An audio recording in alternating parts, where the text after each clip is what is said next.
మన హక్కుల్ని సాధించుకుందాం, సామరస్యమైన పరిష్కారాన్ని తెచ్చుకుందాం, విద్వేషాలని పక్కన పెడదాం, తెలుగు వాళ్ళు ఎంతకంటే ఎక్కువ పెరిగే ఏర్పాటు చేసుకుందాం అని చెప్పంటే దానికి హిమాచల్ ప్రదేశ్ వద్ద అధ్యక్ష పోలిక, దానికి ఉత్తరాంచల్ వద్ద అధ్యక్ష పోలిక, దానికి అస్సాం వద్ద అధ్యక్ష, దానికి జమ్మూ కాశ్మీర్ వద్ద. అంటే భారతదేశంలో భాగంగా లేవా మేము?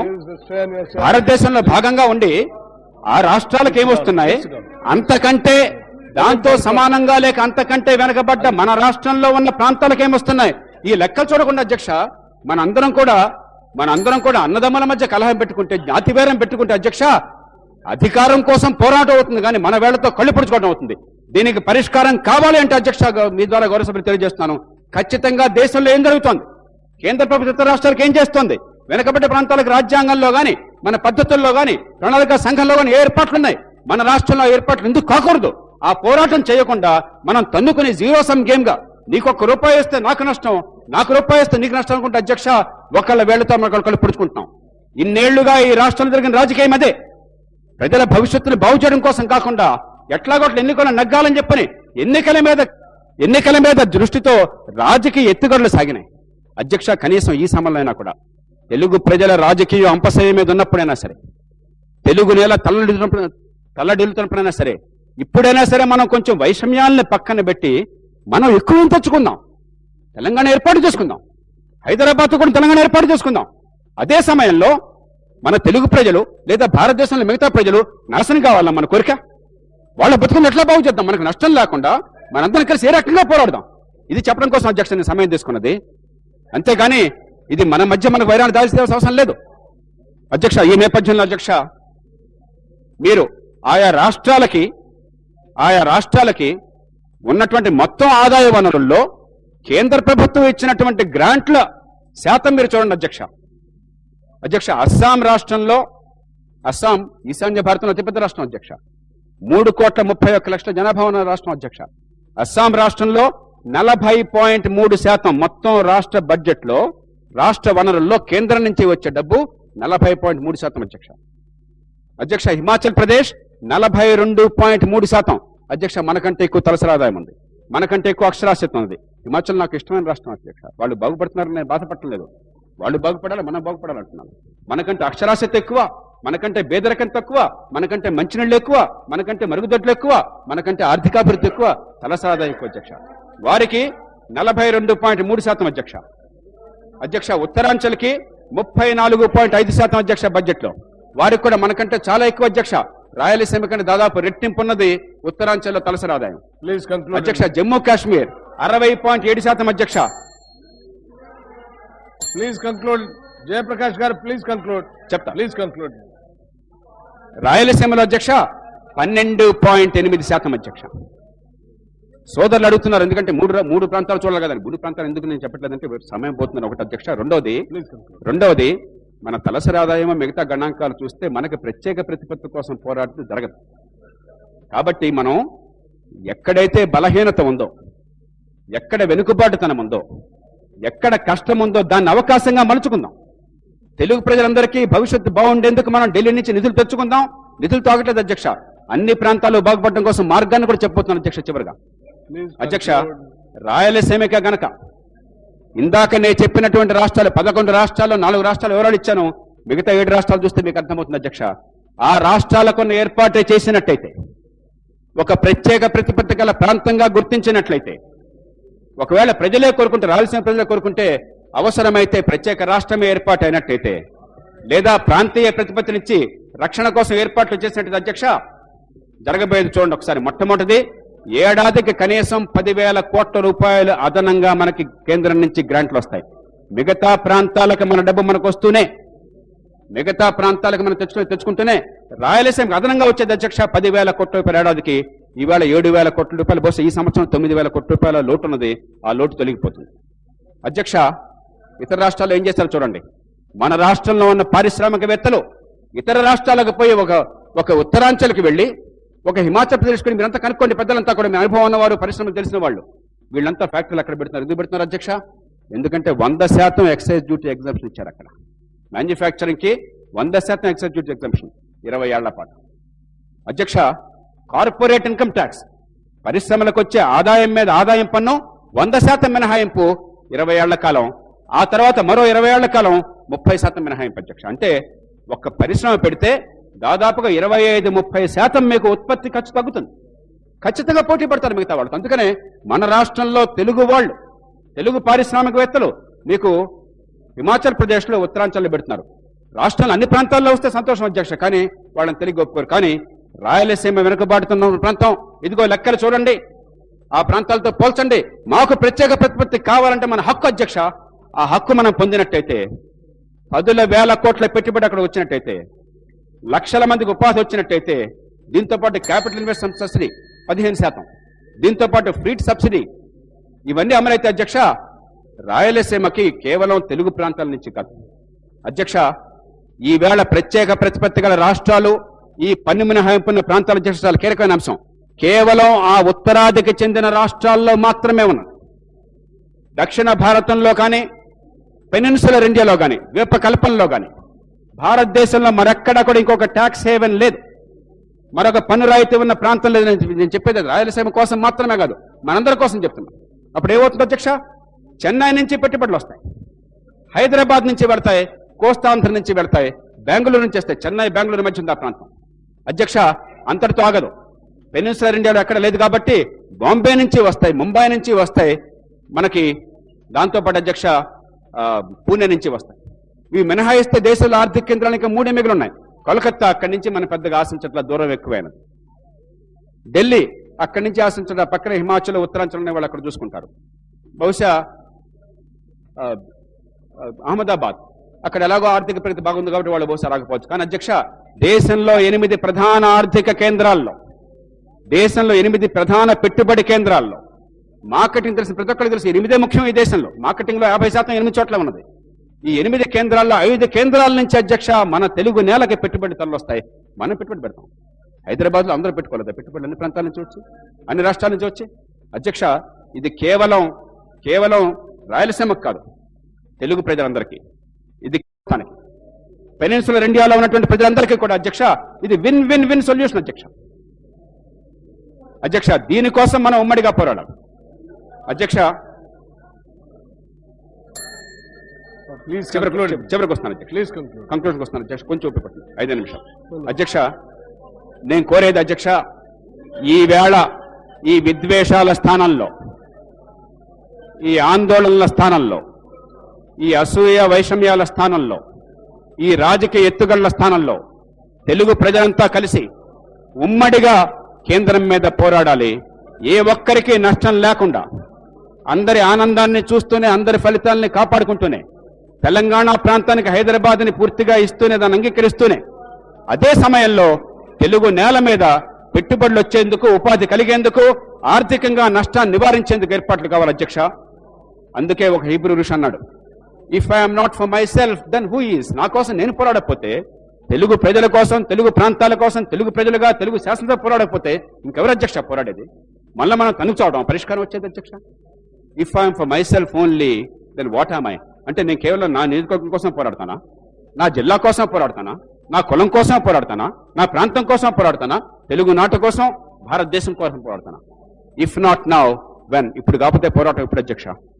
అందుకే అధ్యక్ష తెలంగాణ 10 జిల్లాలు హైదరాబాద్తో కూడి ఏర్పాటు కావాలి. తెలంగాణ ప్రజల ఆకాంక్ష మేరకు మౌలిక సదుపాయాలకి గడువు పెట్టి తెలంగాణ ప్రాంతానికి పూర్తిగా న్యాయం చేసి ఏర్పాటు కావాలి. కేంద్ర నిధుల నుంచి ఆ మౌలిక సదుపాయాలు తెలంగాణ ప్రాంతాన్ని ఏర్పాటు చేయాలి. రాయలసీమకి రెవెన్యూ లోటు భర్తీ చేయాలి. అదనపు సహాయాన్ని అందించాలి. ఉన్న మినహాయింపులు, మనకి పన్ను మినహాయింపుల్ని ప్రత్యేక ప్రతిపత్తి గల రాష్ట్రాలకు ఇచ్చినట్టుగా మనకు కూడా ఇవ్వాలి. అదనపు సహాయాన్ని వారికి ఇచ్చినట్టుగా మనకు కూడా ఇవ్వాలి. ప్రత్యేక ప్రతిపత్తి గల ప్రాంతంగా గుర్తించాలి. అవసరమైతే ప్రజలు కోరుకుంటే ప్రత్యేక ప్రతిపత్తి రాష్ట్రంగా గుర్తించాలి. తీర ప్రాంతానికి అధ్యక్ష తీర ప్రాంతాధారిత పరిశ్రమలు కావాలి. పోలవరం ప్రాజెక్టు ఇప్పటికే చెప్పారు, అది పూర్తి కావాలి. అందరికీ ఉపయోగపడుతుంది, మిగిలిన ప్రాంతాలకు ఉపయోగపడుతుంది. రామాయపట్నం పోర్టు కావాలి అధ్యక్ష. కేవలం దుగ్గరాజపట్నం పోర్టు ఇచ్చారు, కానివ్వండి, అక్కడ రానివ్వండి. కానీ అధ్యక్ష దుగ్గరాజపట్నం ఉత్తరాన కృష్ణపట్నానికి, దక్షిణాన చెన్నైకి మధ్య ఉన్నది. రాష్ట్ర ప్రభుత్వం కోరింది రామాయపట్నం. అది వచ్చినట్టయితే గుంటూరు, ప్రకాశం, కృష్ణా జిల్లాలకి ఆర్థికాభివృద్ధి వస్తుంది. 3 పోర్టులు ఒక్కచోట పెడితే చాలదు అధ్యక్ష. పులికాట్ సరస్సు ఉంది అక్కడ, 2500 ఎకరాలు మాత్రమే భూమి ఉన్నది అక్కడ. కాబట్టి దుగ్గరాజపట్నం తీసుకురండి, అది ఇచ్చారు కాబట్టి. దాంతోపాటు రామాయపట్నం పోర్టును ఏర్పాటు చేసి ఆ మధ్య డెల్టా ప్రాంతాల్లో ఆర్థికాభివృద్ధికి ఏర్పాట్లు చేయాలి.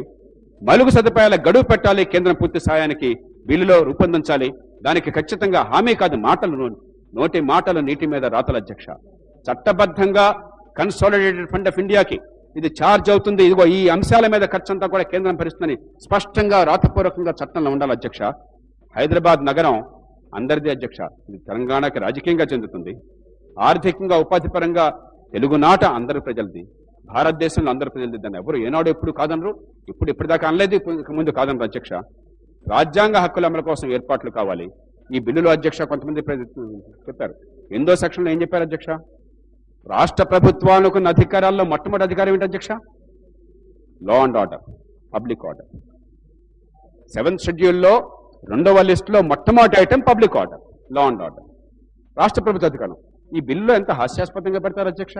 రాష్ట్ర ప్రభుత్వానికి ఉన్న అధికారాన్ని గవర్నర్కి ఇచ్చేస్తారా? ఏ చట్టం కింద, ఏ రాజ్యాంగం కింద? ఇదే ప్రభుత్వం 1986వ సంవత్సరంలో 55వ రాజ్యాంగ సవరణ చేసి అరుణాచల్ ప్రదేశ్లో గవర్నర్కి అధికారాలను సంకల్పించినప్పుడు రాజ్యాంగాన్ని సవరించారు, 371 ఇచ్చి తీసుకొచ్చారు. అంటే ఏదో రకంగా అబద్ధాలతో తెలుగు ప్రజలంతా కూడా పాపం వెర్రిబాగులోళ్ళు, వాళ్లలో వాళ్ళు తనుకుంటారు తప్ప మా మీద పడరు.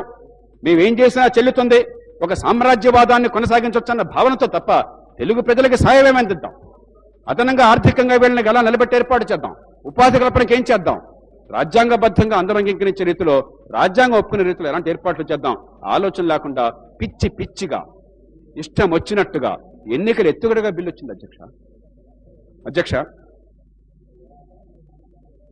తెలంగాణ ఏర్పాటు తెలంగాణ ప్రజల ఆకాంక్ష, యువత ఆకాంక్ష, లోక్సత్తా అందుకు సంపూర్ణ మద్దతు ఇస్తున్నది. అయితే ఈ బిల్లు మాత్రం పూర్తిగా లోపభూయిష్టమైనది. ఈ బిల్లులో విభజన అనంతరం తెలుగు ప్రజల భవిష్యత్తు కోసం ఏ ఏర్పాట్లు లేవు. నిర్దిష్టమైన ఏర్పాట్లు ప్రతిపాదించాం, దానికి కారణాలని హేతుబద్ధంగా ప్రతిపాదించాం, వాస్తవాల ఆధారంగా. వెంటనే కేంద్ర ప్రభుత్వం దాన్ని తీసుకొస్తే అధ్యక్ష 3 రోజుల్లో అందరినీ ఒప్పించవచ్చు అధ్యక్ష. ఆ ప్రయత్నం జరిగినట్టయితే ఆలస్యం జరగక్కర్లేదు. ఆ బిల్లు తీసుకురండి. తెలంగాణకి గుండె గాయమైతే చివరి అంశానికి వచ్చాను. తెలంగాణకు గుండె గాయమైతే అధ్యక్ష కోస్తాలో కన్నీరు ఒలకాలి.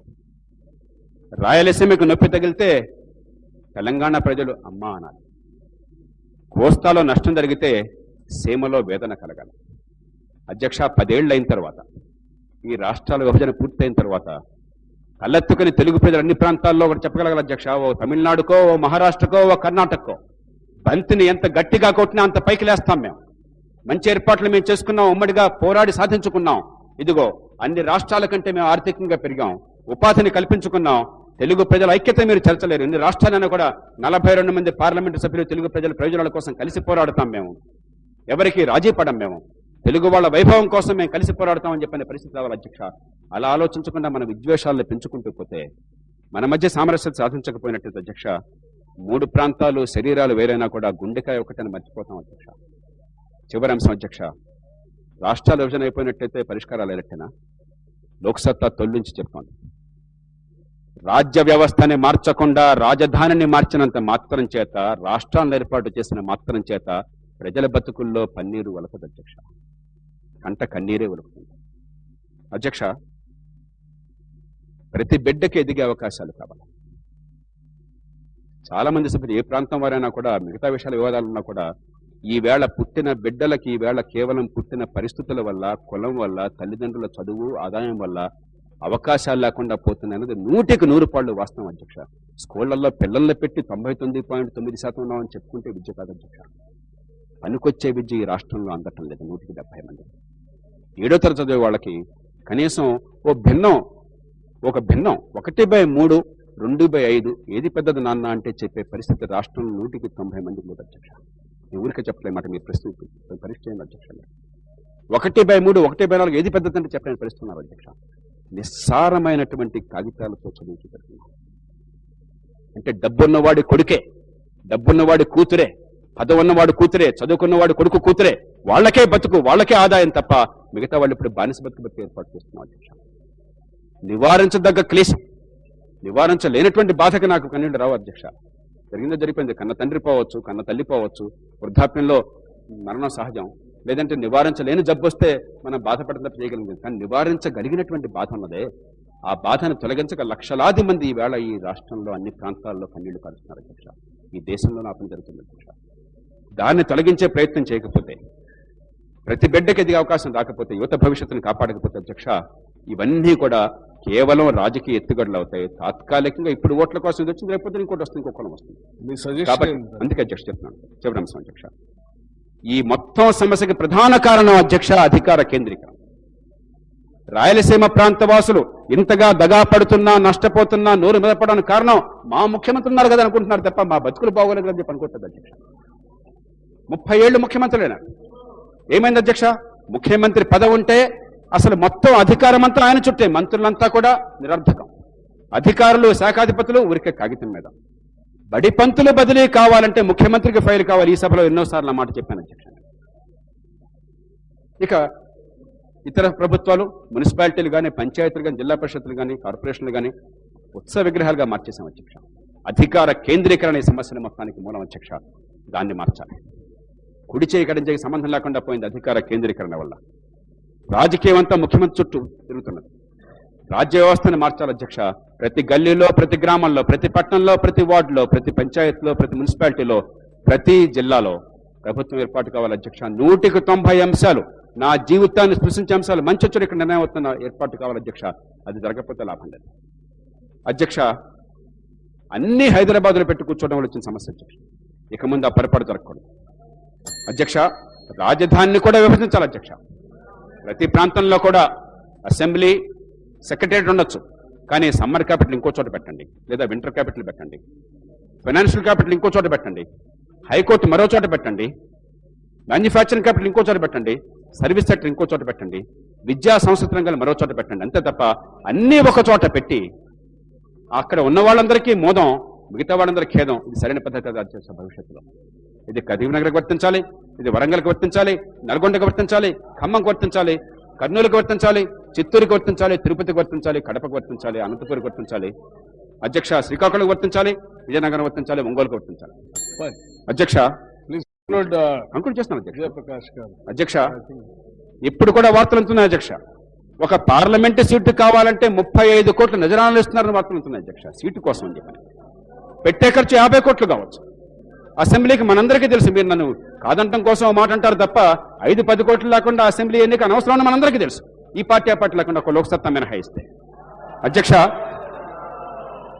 వాస్తవాలను మీరు మరుగున పరచలేరండి. ఎందుకు? నేను ఎవరిని మీ కోపంతో మాట్లాడలేదు. మనం ఇప్పటికైనా పాఠాలు నేర్చుకుందాం అని చెప్తున్నాను, నిజాయితీగా మాట్లాడతాం అధ్యక్ష. రాజకీయం అంటే ఇసుక గనులు, రాజకీయం అంటే గనులు, మైనింగ్ లీజు, రాజకీయం అంటే ట్రాన్స్పోర్టు కాంట్రాక్టులు, ట్రాన్స్పోర్ట్ లైసెన్సులు, రాజకీయం అంటే భూముల పందారాలు, భూముల మీద ఆధిపత్యం, రాజకీయం అంటే గుత్తాధిపత్యం, ఓట్ల కొనుగోలు. దీని నుంచి మార్చకపోతే అధ్యక్ష, ఈవేళ ఈ రూపంలో ఈ సమస్య వచ్చింది, ఏదో పరిష్కారాన్ని తాత్కాలికంగా తీసుకొస్తాం, కానీ ఏదో రూపంలో ఈ సమస్యలు పునరావృతం అవుతుంది అధ్యక్ష. అవినీతిని గురించి ఈ సభలో ఎంత చర్చ జరిగింది. ఎన్నిసార్లు ప్రయత్నాలు చేసినా కూడా అవినీతి అంతం కోసం స్పష్టమైన చట్టాలను ప్రతిపాదించినా కూడా ఈ సభలో చర్చించేందుకు ఒక్క నిమిషం మనసు రాలేదు మనకి. ఈ దేశంలో ప్రజలు ఆగ్రహావేశాలతో ఊగిపోతున్నారు. యువతకు రాజకీయం మీద కసి పుట్టింది, వేషంతో రగిలిపోతున్నారు. రాజకీయాల్లో ఉన్నామంటే మనందరం క్షమాపణ చెప్పుకోవాల్సి వస్తుంది. సామాన్య ప్రజలకి క్షమించండి అని అట్లాంటి వాడిని కానీ ప్రతి ఒక్కరిని చెప్పుకోవాల్సి వస్తుంది. మన పిల్లలే కొన్ని సందర్భాల్లో మన గేలి చేస్తున్నారు. ఇప్పటికైనా మార్చుకోవాలని ప్రయత్నం చేయకపోతే అధ్యక్ష, ఎన్ని రాష్ట్రాలు ఏర్పాటైనా, ఎన్ని చట్టాలు వచ్చిన ఫలితం ఉంది అధ్యక్ష. గవర్నమెంట్ ఆఫీస్కి వెళ్తే మన కుటుంబ సభ్యులు సైతం, చదువుకున్న వాళ్ళు సైతం, కాస్త కోస్త విషయం తెలిసిన వాళ్ళు సైతం గవర్నమెంట్ ఆఫీస్కి ఒక పట్టాదారు పాస్ పుస్తకం కోసం వెళ్తే, ఓ భూమి రికార్డు కోసం వెళ్తే, మీకు ఒక సర్వే కోసం, ల్యాండ్ సర్వే కోసం వెళ్తే, ఒక వాటర్ కనెక్షన్ కోసం వెళ్తే, ఒక పవర్ కనెక్షన్ కోసం వెళ్తే అధ్యక్ష, ల్యాండ్ రిజిస్ట్రేషన్ కోసం వెళ్తే, భూమిని కొనుక్కుంటే, ఇళ్ల స్థలం కొనుక్కుంటే, ఒక ఫ్లాట్ కొనుక్కుంటే, ఇంకా ఎన్నో పని, పోలీస్ స్టేషన్లో ఎఫ్ఐఆర్ కోసం వెళ్తే లంచం లేకుండా ఎన్ని సందర్భాల్లో ఎంతమందికి పనులు అవుతున్నాయి అధ్యక్ష.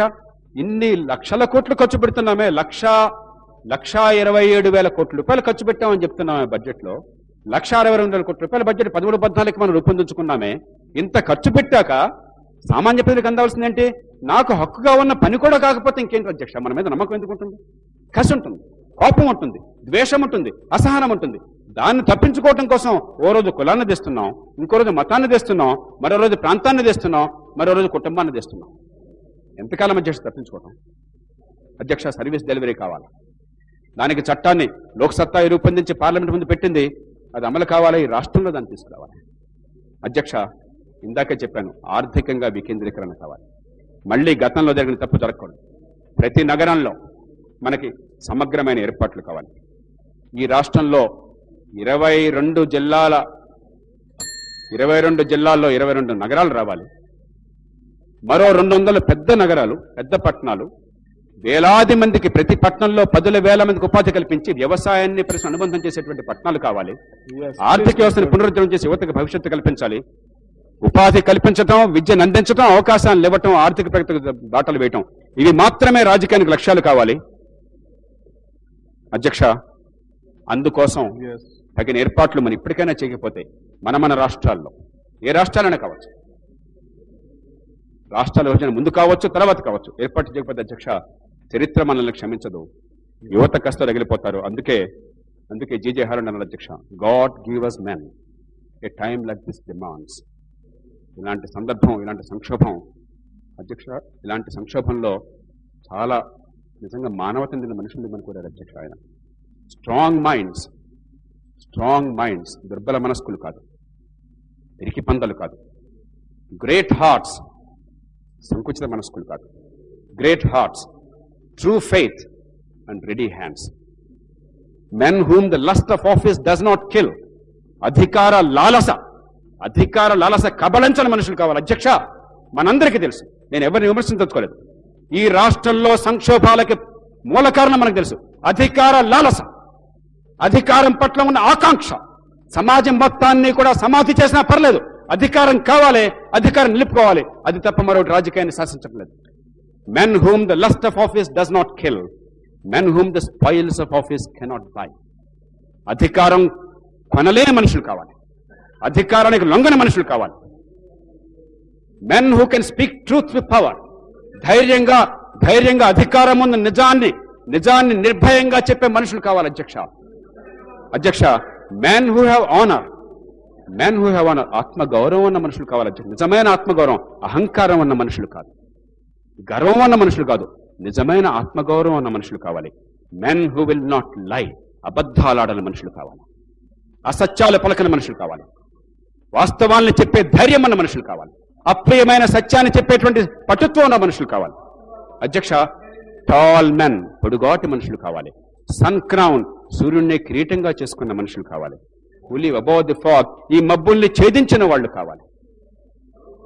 Who live above the fog in public duty and in private thinking. జన జీవనంలో, వ్యక్తి జీవనంలో అలాంటి మనుషులు కావాలి. అధ్యక్ష, ఇప్పటికైనా ఇన్ని తప్పులు జరిగాకైనా సరే ఈ పొరపాట్లన్నీ కూడా సరిదిద్దుకుని, ఈ వైషమ్యాలను పక్కన పెట్టి, మనందరికీ అధ్యక్ష ఒకే ఒక్క జీవితకాలం ఉంది. ఈ దేశంలో కోటాను కోట్ల మందితో పోలిస్తే, 199 మందితో పోలిస్తే మనం చాలా అదృష్టవంతులం. ప్రతి ఒక్కరూ లక్షల మంది భవిష్యత్తుని మార్చేటువంటి కొంత మార్చే అవకాశం ఉన్నవాళ్ళం. మన మాట ఈవేళ మాట్లాడుతుంటే కోట్లాది మంది మనం ఏమన్నా పనికొచ్చే మాట మాట్లాడతారు అని చెప్పిన కోట్లాది మంది తిలకిస్తున్నారు, వింటున్నారు, ఆలోచిస్తున్నారు. ఎంత అదృష్టం అధ్యక్ష. మన కుటుంబాలని, మన జీవితాన్ని కాకుండా కోట్ల మంది మనుషుల భవిష్యత్తు గురించి ఆలోచించే అవకాశం, ఆ చర్చను ప్రవేశపెట్టేటువంటి మహత్తరమైనటువంటి భాగ్యం, సమాజంలో మార్పులు తెచ్చేటువంటి ఒక గొప్ప సువర్ణమైన అవకాశం ఎంతమందికి ఉంటుంది అధ్యక్ష? ఒక అపురూపమైన ప్రజాస్వామ్యంలో ఉన్నాం, ఒక భేద దేశంలో ఉన్నాం, ఇంకా అణగారిన వాళ్ళు ఎంతో మంది ఉన్న సమాజంలో ఉన్నాం అధ్యక్ష. ఈవేళ దీని నుంచి బయటపడాలి అని చెప్పంటే తెలుగు ప్రజలకి మంచి జరగాలి, ఈ విద్వేషాలు తొలగిపోవాలి. 10 ఏళ్లలో మనమంతా తలెత్తుకుని ఈ నేలకి గట్టిగా కొట్టిన బంతిలాగా తలెత్తుకుని ధీమాగా నిలబడి భవిష్యత్తుని శాసించుకోవాలి. ఈ జాతిలో, భారత జాతిలో తెలుగు ప్రజల భవిష్యత్తుని ముడుచుకోవాలి, ప్రపంచంలో తలెత్తుకు బతకాలి. అందుకోసం అధ్యక్ష, tall men, sun crown, who live above the fog in public duty and private thinking. అలాంటి మనుషులు ఉన్నారు.